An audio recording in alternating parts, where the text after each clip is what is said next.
Assalamualaikum, kembali lagi di Matkin Privat. Kali ini kakak akan membahas Matematika IPA ya, UTBK tahun 2021. Ya, ada beberapa soal yang ditanyakan. Oke, saya akan mencoba membahasnya ya. Jangan lupa sebelumnya subscribe dan share video kakak kepada teman-teman kalian. Kita pintar bersama-sama. Nomor 3 ya, saya akan coba membahasnya. Jika X sama dengan min 3 adalah akar persamaan polinomial ya, 2x pangkat 3 ditambah dengan 6x kuadrat ditambah dengan 5x ditambah p sama dengan 0. Pertanyaannya x1 kuadrat ditambah x2 kuadrat ditambah x3 kuadrat sama dengan. Oke guys, x1 kuadrat ditambah x2 kuadrat ditambah dengan x3 kuadrat kita bisa peroleh dari rumus x1 ditambah x2 ditambah x3 kuadrat, ini kan sama saja x1 kuadrat ditambah dengan x2 kuadrat ditambah dengan x3 kuadrat ditambah dengan 2 kali x1 kalikan x2, x1 kalikan x3, x2 kalikan x3. Nah, gitu deh. Nah, x1 ditambah x2 ditambah x3 gimana, Mbak? Saya masukkan di sini rumus ya. Untuk mencari x1 plus x2 plus x3, itu rumusnya adalah min B per A. Inilah nilai A, ini B, ini C, ini D. Ya, maka min 6 per 2. Jawabannya min 3. Kalau misalkan kita mencari x1 kalikan x2 ditambah x1 kalikan x3 ditambah x2 kalikan x3, itu rumusnya adalah C per A, maka 5 per 2. Ya, dari data ini kita bisa menghitung ya, x1 ditambah x2 ditambah x3 itu adalah min 3 kuadrat sama dengan x1 kuadrat ditambah x2 kuadrat ditambah x3 kuadrat, saya umpamakan adalah M, ditambah dengan 2, x1 kalikan x2, x1 kalikan x3, x2 kalikan x3 itu adalah C per A. Saya masukkan 5 per 2 ya. Maka nanti 9 dikurangi 5 sama dengan M. Nilai M sama dengan 4. Oke adik? Ya, kita akan lanjutkan ke soal berikutnya. Nilai P akar vektor 9i ditambah 12j min PK dan 12i dikurangi 9j ditambah 3K saling tegak lurus. Oke, saya misalkan aja ya, vektor U itu adalah, saya buat vektor kolom 9, 12, dan min P. Sedangkan vektor V itu adalah 12, min 9, dan 3. Nah, sedangkan U dan V itu adalah saling tegak lurus. Karena saling tegak lurus, maka mereka membentuk sudut 90 derajat. Yang ditanya nilai P-nya ya. Oke guys, saya akan menggunakan perkalian vektor, di mana U dikalikan V itu rumusnya adalah panjangnya U, dikalikan panjangnya vektor V, dikalikan cos alfa. Karena saling tegak lurus, maka buat seperti ini, kita kalikan dengan cos 90 derajat. Cos 90 itu berapa, Mbak? Cos 90 kan 0 ya. Ya wes, ini berarti 0. Jadi U kalikan V sama dengan 0. Saya akan buat perkalian vektor U dan V di sini ya. U dikalikan V 9, 12, min P. Saya kali dengan 12, min 9, dan 3. 12 kalikan 9 itu adalah 108 ya. Ini ya, ini kita kalikan 108. Ditambah dengan 12 kalikan min 9 itu min 108 dikalikan min 3 kalikan P. Oke, min 3P. Maka U kalikan V itu adalah min 3P. Saya masukkan ya, min 3P sama dengan 0, maka P-nya adalah 0. Gitu ya guys. Oke. Ya, saya jawab 0. Saya lanjutkan ya. Ya, nomor 6. Jarak antara H dengan EGD pada kubus ABCD EFGH. Oke, saya akan buat terlebih dahulu ya. Kubus ABCD EFGH. Dengan rusuknya 18 ya.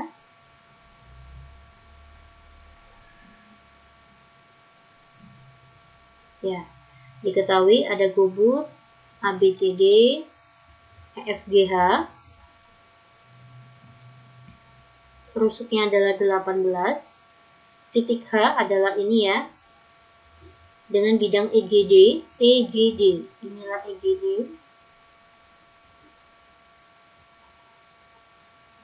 Membentuk segitiga sama sisi ya, dengan rusuk 18 akar 2. Yang ditanya jarak antara ya. Jarak antara titik H dengan EGD, kalian bisa buat garis bantu antara G ke D. Setelah itu bisa kalian buat garis bantu. Kalian fokuslah terhadap bidang BDHF. Ya, BDHF di sini. Kita buat ke sini. Nah, seperti ini. Ya, inilah jarak H ke bidang GDE ya. Nah, inilah jaraknya bidang EGD dengan H. Ini jaraknya. Kita yang cari ini ya. Nah, maka mencari X itu nilainya adalah 1/3 HB. Itu rumusnya ya. Misalkan kalian lihatlah fokus ke sisi DB, FH. Nah, kalian bisa fokus ke sini ya. Nah, di sini ada titik. Misalkan adalah titik O, ini ada titik O, ada ke D ya, kan kayak gini guys. Nah, OD itu adalah garis yang mewakili sisi EDG ya. Lalu saya akan buat titik lagi di sini, titik bantu antara DB, titik tengahnya ya, saya buat seperti ini. Nah, kayak gini guys. Saya buat seperti ini. Nah, maka H ke bidang EGD itu sama saja yang saya buat garis kuning ya. Maka kita bagi menjadi 3, 1, 2, 3, maka artinya sepertiganya HB. Oke ya. Maka sepertiga HB itu apa? HB adalah diagonal ruang. Maka jawabannya 18 akar 3. Jawabannya 6 akar 3. Oke ya, jawabannya A. Lanjut nomor 10. Diketahui integral fx dx sama dengan ax kuadrat plus bx plus c dan a tidak boleh sama dengan 0. Jika a, fa, dan 2b membentuk baris aritmatika dan fb sama dengan 6. Tentukan integral fx. Berarti tujuan kita mencari fungsi fx terlebih dahulu. Ya, dari mana Mbak? Dari sini deh. Yang namanya hasil integral kalau kita turunkan itu akan menghasilkan fungsi. Fungsi yang diintegralkan ya, maka kita peroleh nilai fx itu adalah turunan dari ax kuadrat plus bx plus c. Kita turunkan ya, maka nanti fx sama dengan 2ax plus b. Inilah fungsi fx. Nah, terus a sama b nya belum ada Mbak, kita cari ya. Nah, di soal diketahui apa lagi? Ternyata a, FA, dan 2B ya, itu membentuk baris aritmatika. Maka saya akan mencari FA terlebih dahulu ya. FA, berapa nilai FA? Fx-nya kan sudah ketemu nih. Nah, tinggal kita substitusi X-nya pada saat A. Maka menjadi 2A kuadrat ditambah dengan B. Paham ya, Dek? Lanjut. Saya masukkan di baris aritmatika A, 2A kuadrat plus B, 2B. Nah, di dalam baris aritmatika kita akan bermain selisih ya. U2 min U1 sama dengan U3 min U2.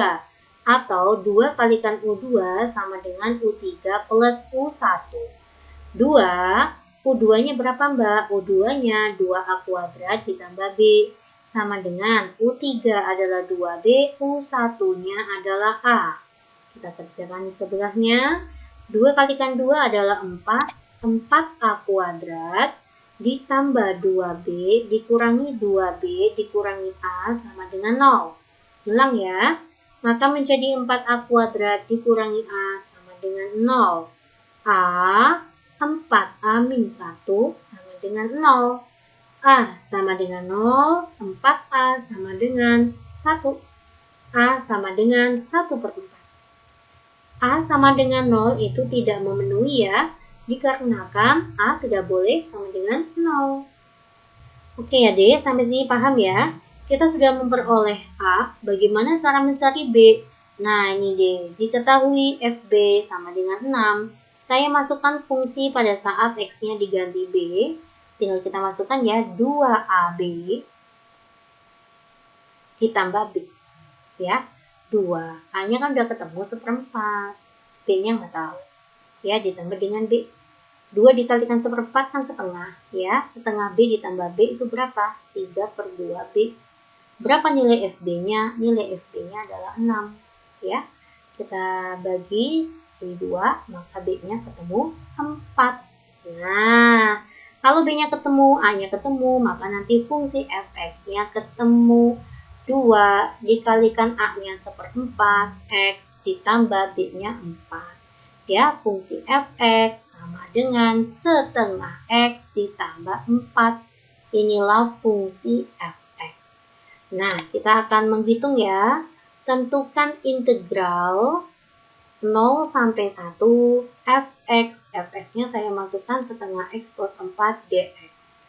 Ya, setengah X kalau kita integralkan maka menjadi seperempat X kuadrat ditambah dengan 4X dengan batasan 0 sampai 1. Saya substitusikan pada saat X-nya 1, maka seperempat ditambah 4 dikurangi dengan saya substitusikan pada saat X-nya 0. Ya, 0 ya. Oke, 4 ditambah seperempat itu adalah 17/4. Ada? Ya, jawabannya adalah A. Next, ya, kita akan teruskan ke soal nomor 11. Diketahui sin alfa dikurangi dengan cos alfa sama dengan 7/5. Pertanyaannya tentukan sin 2 alfa. Adik, saya ingatkan kembali ya, apa rumusnya sin 2 alfa? Rumusnya adalah 2 sin cos, 2 sin alfa dikalikan dengan cos alfa. Inilah rumusnya ya. Biar menghasilkan 2 sin cos seperti ini gimana ya Mbak? Kita bisa manipulasi dengan kedua ruas saya kuadratkan. Maka menjadi sin alfa min cos alfa saya kuadratkan sama dengan 7/5 saya juga kuadratkan. Maka menjadi sin kuadrat alfa ditambah dengan cos kuadrat alfa dikurangi 2 sin alfa kalikan cos alfa sama dengan 49/25. Ya, kita tahu bahwa sin kuadrat ditambah cos kuadrat itu nilainya adalah berapa? 1 ya. Agar penyebutnya sama, 1 itu sama saja 25/25. Saya kurangi dengan 49/25 sama dengan, ini pindah ruas ke sana. Ya, kita kan tahu tadi ya dari sini, yang namanya 2 sin alfa cos alfa adalah sin 2 alfa. Saya masukkan sini sin 2 alfa. Ketemu D, maka jawabannya berapa sin 2 alfa? 25 dikurangi 49 itu adalah min 24/25. D ya. Oke. Ya, nomor 14 ya ditanyakan. Jika nilai minimum fungsi fx 4 cos x ditambah p sin x ditambah 8 adalah 2, maka nilai maksimumnya. Oke guys. Jika kalian bertemu dengan tipe soal A sin X ditambah B cos X, kalian bisa rubah menjadi K cos X min alpha. Ya, oh ini berarti alpha ya. Sorry. Nah, dengan nilai K itu adalah akar A kuadrat ditambah B kuadrat. Maka ini kita boleh rubah nih. Ya, dengan nilai alpha, alpha itu adalah tan. Ya, dengan rumus konstanta sin per cos ya, berarti di sini adalah P/4. Ya, begitu, nanti alfanya ketemu. Oke ya, kita akan lanjutkan nanti. Sekarang saya masukkan kembali ke fungsi yang ditanyakan. Maka fx sama dengan saya rubah menjadi k cos x min alfa. Dengan k-nya adalah a kuadrat ditambah b kuadrat. Inilah nilainya a, inilah nilainya b-nya. Ya, oke. Maka menjadi akar P kuadrat ditambah dengan 4 kuadrat itu 16 ya. Cos X min alfa saja. Alfanya nggak usah kita cari, nggak apa-apa. Ditambah dengan 8. Nah, inilah fungsi fx ya. Selanjutnya kita akan menuju ke minimum. Ingat ya, yang namanya cos AX plus B itu memiliki nilai minimum adalah min 1 dan nilai maksimum adalah plus 1. Maka pada saat nilai minimum, kamu boleh menggunakan nilai ini, itu adalah min 1 deh. Ya, berarti saya akan buat seperti ini. Akar P kuadrat ditambah 16 dikalikan dengan min 1 ditambah 8, hasilnya adalah 2. Inilah nilai minimumnya. Oke ya, yuk maka saya akan masukkan min akar P kuadrat plus 16 sama dengan 2-nya pindah ruas ya. 2 dikurangi 8 itu adalah min 6. Kedua ruas saya kuadratkan, P kuadrat tambah 16 sama dengan 36. Maka nilai P kuadrat adalah 20. Oke, selanjutnya kita akan mencari apa D? Yang ditanya adalah nilai maksimum. Pada saat nilai maksimum yang kepakai adalah plus 1 nilai cosnya ya. Maka menjadi akar P kuadratnya kan 20 ya. Ditambah dengan 16. Nah, pada saat maksimum maka cos X min alpha kita ganti plus 1 saja. Ditambah 8. Hasilnya berapa? Gitu ya. 20 tambah 16 itu adalah 36. Akar 36 dikalikan positif 1 maka tetap akar 36 ditambah 8. Akar 36 adalah 6. 6 ditambah 8 adalah 14. Jawabannya A. Oke. Terima kasih para pejuang UTBK sudah sejauh ini belajar bersama dengan Matkim Privat. Simak kembali video Matkim Privat lainnya ya. Assalamualaikum.